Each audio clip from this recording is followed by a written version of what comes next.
Bienvenidos al canal Unisopi. Suscríbanse si así lo tienen a bien. De nuevo está aquí con nosotros el arquitecto Fernando Vilchis, como siempre con interesantes comentarios respecto a temas de arte que él conoce bien. En esta ocasión nos platicarás también un tema que también él conoce a profundidad: el coleccionismo en el arte y el marchante en el arte. Fernando, bienvenido, muchas gracias por estar con nosotros, gracias. ¿Qué tal, José Manuel? Como siempre, es un gran placer estar en tu programa. Bueno, pues lo que preparé para hoy es platicar un poco de esta relación tan simbiótica, tan interesante, que es la del marchante, el comerciante de arte, y el coleccionista. Hay muchos ejemplos en el mundo y hay diferentes tipos de marchantes. Por ejemplo, Marco Polo eh, visitaba al emperador chino, daba sus grandes trayectorias por el Asia y regresaba a Italia.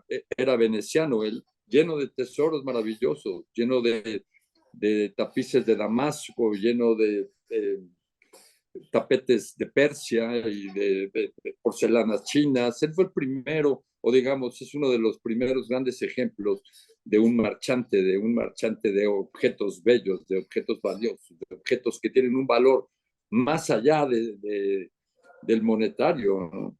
Con el tiempo, es un tipo de marchante. Hay muchos como él, que son rescatadores del pasado. El ejemplo más destacado, por ejemplo, es el de José Joel Dubin, de origen holandés. Lord Dubin, así se llamó. Él era inglés, pero su familia Dubin empezó a hacer negocios en Holanda con porcelana de Delft. Es una dinastía muy importante dentro del comercio del arte, pero Lord Dubin, uno de los descendientes de esta dinastía, se dio cuenta en aquel tiempo, principios del siglo XX, principios del siglo pasado, de que Estados Unidos nadaba en oro y en cambio España, que diga Europa, estaba en un proceso de depresión terrible, pero llena de tesoros. Y entonces empezó a adquirir las grandes firmas, me refiero a Rembrandt, Caravaggio, Tiziano, Giorgione, a los grandes nombres renacentistas y post-renacentistas, y empezó a vendérselos a sus grandes magnates norteamericanos.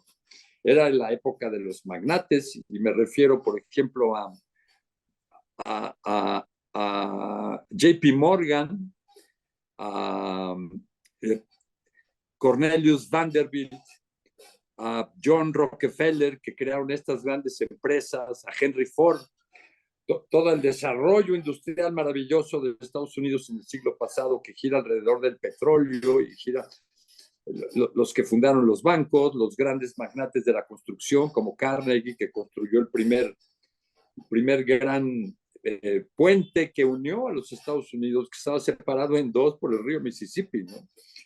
El gran magnate del acero, Westinghouse, todos estos personajes maravillosos de la historia de Estados Unidos fueron clientes de Lord Dubin, y nunca se comprendió cómo lograba esos precios millonarios. Fue el primero que logró sacarle cheques de $1,000,000, por ejemplo, a JP Morgan, y luego los convenció para donar sus colecciones y crear museos con ellos, y los grandes museos de los Estados Unidos fueron patrocinados,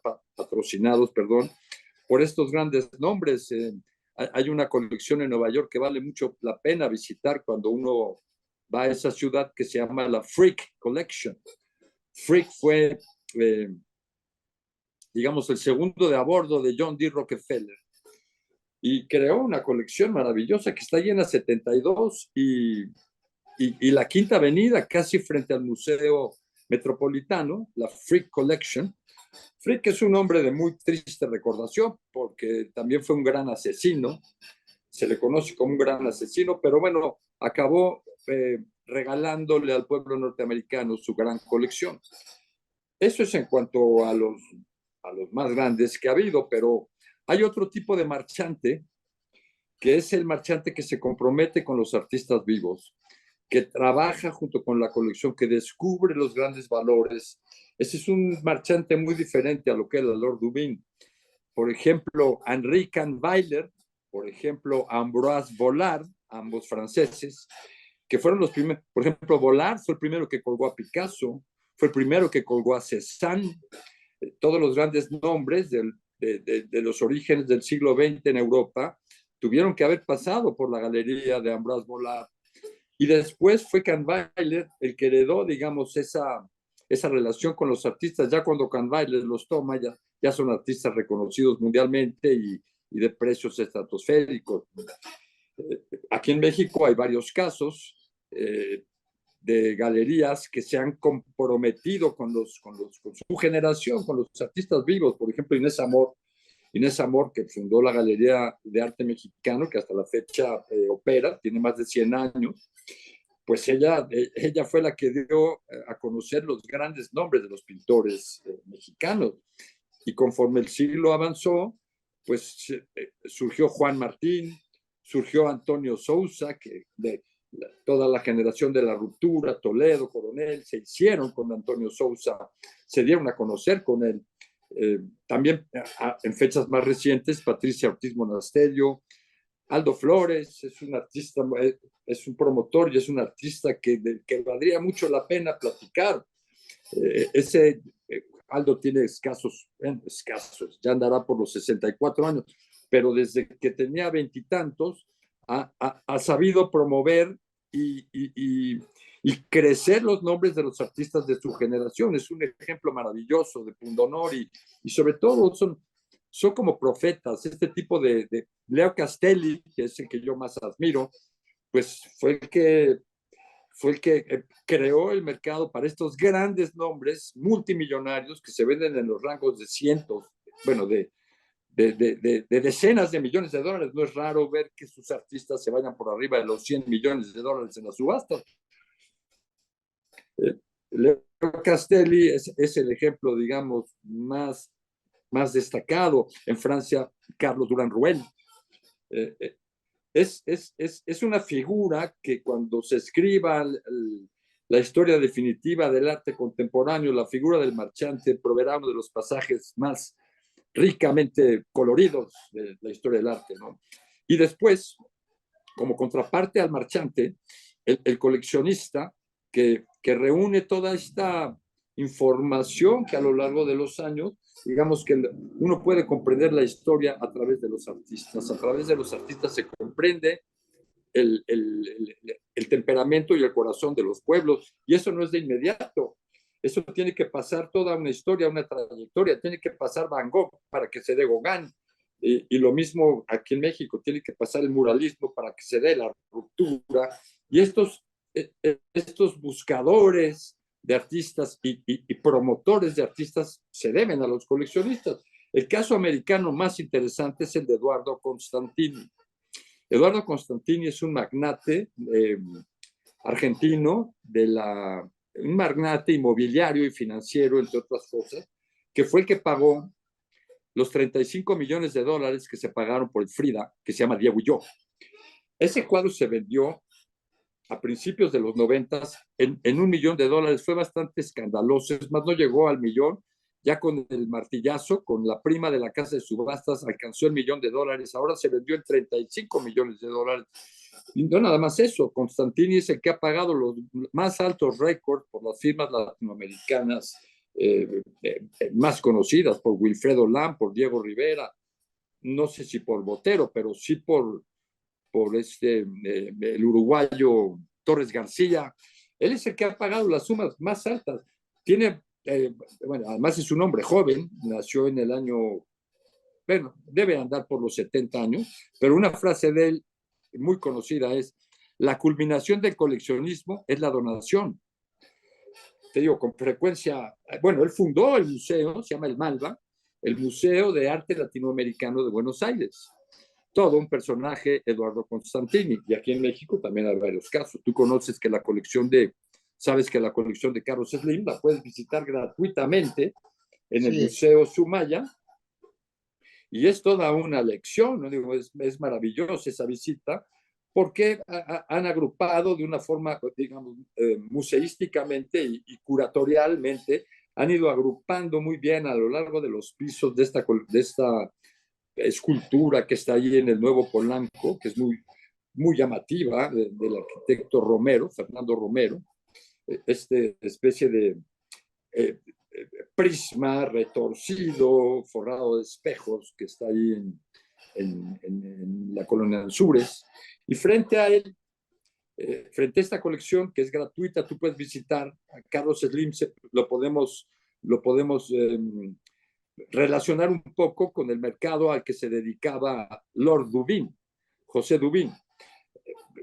Carlos Slim es un coleccionista de la historia y es un historiador. En cierta forma, su colección te lleva por todas las etapas de la humanidad. Pero si te cruzas la calle, está el otro museo también maravilloso, diseñado por el actual premio Pritzker de arquitectura, y es el de la colección Jumex, además de su gran colección contemporánea que tiene Jumex. Es el ariete de esta colección es Eugenio López, que es un joven coleccionista también de grandes vuelos, y lo que ha hecho Eugenio es traer las exposiciones más maravillosas que se han podido ver en esta ciudad a lo largo de los años, desde que fundó su museo, hace ya casi 20 años. Entonces aquí pudimos ver a Marcel Duchamp, pudimos ver a Alexander Calder, pudimos ver a Jeff Koons. No sé si recuerdas que un conejito de Jeff Koons, hace un año antes de la epidemia, en 2019, se vendió en $100 millones. Un conejito que parece un globo inflado. $100 millones. Jeff Koons no tiene ni siquiera 70 años. En eso se venden sus obras. Hay otros artistas de ese calibre que están vendiendo sus obras. Bueno, no ellos, es lo personal. Obras de su producción a lo largo de los años se venden por arriba de los $100 millones. El otro es un inglés que se llama Damian Hirst, y en México también tenemos casos muy sonados de grandes artistas que alcanzan precios extraordinarios. Uno de ellos es Gabriel Orozco, hijo de Mario Orozco Rivera, que fue el director, digamos, del taller de Siqueiros. Se apellidaba Orozco y Rivera y era el director del taller Siqueiros, un gran maestro a quien tuve el gusto de conocer, y que es padre de Gabriel Orozco, que está ya en las grandes ligas del mercado internacional de arte. Hay otro que se llama Francis Alice. Él es belga de origen, pero de formación es mexicano. También Francis ha roto récords inimaginables para un artista de la generación de los 50, ¿no? De fines de los 50. Por ejemplo, yo hacía un símil. En México, y durante la administración de Echeverría, hacia principios de los 70, yo recuerdo cuando íbamos al Mundial de Fútbol México 70, se anunciaba el Volkswagen como 27,010. Ese era el precio de un Volkswagen. Y se anunciaba en todos los espectaculares, se vendía el Volkswagen en 27,010 pesos de agencia. Eran más o menos $2,500. Pero vamos a traerlo a la época actual. En ese tiempo, en tiempos de Echeverría, Díaz Ordaz, López Portillo, tú podías comprar un Frida, un Orozco, un Rivera, por lo que valía un Volkswagen del año. Te estoy diciendo que eran $2,500. Hoy por hoy, con los 35 millones por ejemplo, un coche, cualquier coche, el coche más barato que puedes comprar hoy en una agencia te anda por alrededor de los $10,000, digamos, ¿no? Con lo que se vendió el Frida, $35 millones, podrías comprar 3,500 Volkswagen, o sea, 3,500 automóviles al día de hoy. Esa es la inflación que se ha generado en cuestión de 40 años en el arte mexicano específicamente, el arte latinoamericano en general y el mexicano en particular. Hay 10 firmas latinoamericanas que han superado el $1,000,000, pero eso podemos hablar si quieres en otra ocasión, José Manuel. Por favor. También tenemos, digo, antecedente del coleccionismo, por ejemplo, también, digo, para no olvidarlo, sería Franz Mayer. Claro, qué maravilla. Él también fundó su museo, es un museo maravilloso. Franz Mayer es un ejemplo increíble. Además era alemán. Y Pero fue nacionalizado que vino mexicano, aquí. ¿verdad? No estoy seguro si fue, pues yo creo que sí, Creo ¿no? que se Porque nacionalizó, cuando sí. te enamoras de un país tanto como se enamoró él del nuestro, me imagino que adoptas la nacionalidad. Es un dato que te voy a corroborar, no estoy seguro, ese museo también. Bueno, hay otro caso que quiero resaltar, ¿no? Ahí en el Museo Franz Mayer, ¿dónde está el Franz Mayer? Bueno, está a espaldas de Bellas Artes. La calle de Tacuba se convierte en la calle de Hidalgo, solamente es una cuadra, o digamos un tramo, que es el tramo que va del eje central, Lázaro Cárdenas, hasta Reforma. Ese pedazo de avenida se llama Hidalgo. Y en la mera esquina, bueno, ahí está el Museo Franz Mayer, y contiguo al Museo Franz Mayer está lo que antes era el Hotel Cortés, un hotel maravilloso, un hotel que tiene 500 años Sí. de la construcción. Bueno, hace muy pocos años, 3 o 4 años, como con esto de que se atravesó la epidemia, uno pierde un poco el sentido del tiempo. Fundó ahí el empresario Antonio del Valle, otro de los grandes coleccionistas, banquero, o un filántropo. Me gustaría hablar de muchos de ellos, pero bueno, estoy mencionando a Antonio del Valle. Adquirió el Hotel Cortés y lo convirtió en el Museo Caluz. Está ahí en la esquina de Reforma y Avenida Hidalgo, junto al Teatro Hidalgo, junto al Museo Franz Mayer, a la espalda de Bellas Artes. Vale mucho la pena visitar el Museo Caluz. Es un museo que tiene la vocación o una orientación hacia los artistas españoles refugiados en México en tiempos de Lázaro Cárdenas, ¿no? Lázaro Cárdenas le abrió la puerta a todos estos intelectuales, pensadores, artistas, escritores, literatos, y en este museo el don Antonio del Valle rescata toda esta aportación plástica que hicieron los artistas refugiados en México, que son maravillosos. Y por mencionar algunos, Antonio Rodríguez Luna, Manuel Peirí, el señor Fernández y su esposa Elvira Gascón. Bueno, hay que visitar ese museo para empaparnos de toda esta riqueza que nos trajeron los artistas españoles refugiados en México. Y tanto don Antonio del Valle como su hijo Antonio del Valle Perochena están haciendo una labor maravillosa, difundiendo. A ver, es una recomendación que doy. Por supuesto, visiten el Franz Mayer, pero también visiten el Museo Caluz, ahí en la esquina de Avenida Hidalgo y Reforma. Eso es lo que tenía para... Entonces, pues muchas gracias, Fernando. Ya continuaremos en otro programa, pues estos temas tan interesantes. Incluso ahorita que estamos platicando, me vino a la mente, no para platicarlo ahorita, desde luego, tal vez sería en otra ocasión.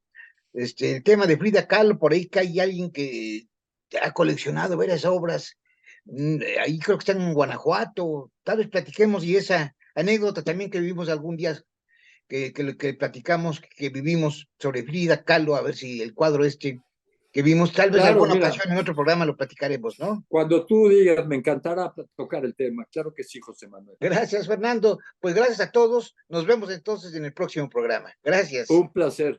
Hasta luego.